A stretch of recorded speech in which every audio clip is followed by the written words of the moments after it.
Казтест тестілеуін өткізудің жаңа қағидалары бекітілді. Казтест тестілеуін қағаз және электронды форматта тапсыруға болады. Диагностикалық тестілеу ұзақтығы 1 сағат 10 минут, ал сертификаттық тестілеу үшін 2 сағат 7 минутты құрайды. Тест тыңдалым бөлігі бойынша 20 тапсырмадан, оқылым бөлігі бойынша 40 тапсырмадан тұрады. Ал Казтест сертификатын алу үшін тағы 2 блок жазылым және айтылым тапсырылады. Жазылым бойынша 2 жазбаша тапсырма, айтылым бойынша 2 ауызша тапсырма орындау қажет. Тіркелу app.testcenter.kz сайты арқылы онлайн жүргізіледі. Ол үшін app.testcenter.kz сайтында тіркелу, сайтта авторизациядан өтіп, жеке кабинетке кіру. Өтініш беру бөлімінде қазақ тілін меңгеру деңгейін бағалау жүйесі Казтест батырмасын басу. Тестілеудің сертификаттық немесе диагностикалық түрін таңдау.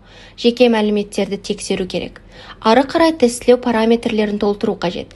Бұл жерде санатты тестілеу өткізу орнының аймағын, тестілеу өткізу орнын таңдайсыз. Ұсынылған тестілеу күнін таңдау барысында қолжетімді орындардың саны көрсетіледі.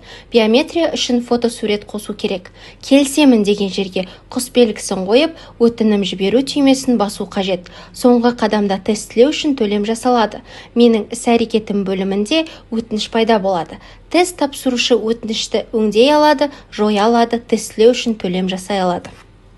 Компьютерлік тестілеуден өту үшін Казтест тапсырушы тестілеу басталғанға дейін 15-20 минут бұрын тестілеу өтетін жерге келуі қажет.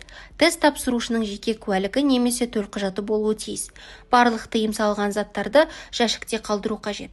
Жеке басын сәйкестендіру үшін жеке куәлікті немесе төлқұжатты көрсетіп, отырғызу парағына сәйкес аудиторияға кіріп, өз орнына отырады.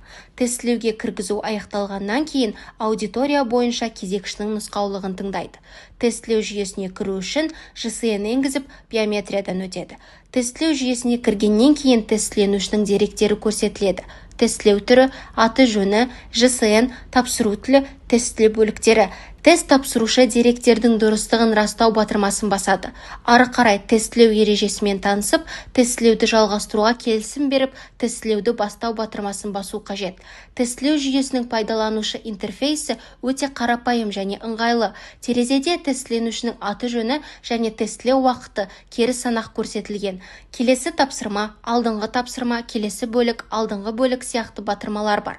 Сондай-ақ жылдам өту үшін жоғарғы жағында тест тапсырмасының нөмірі бар батырмалар орналасқан.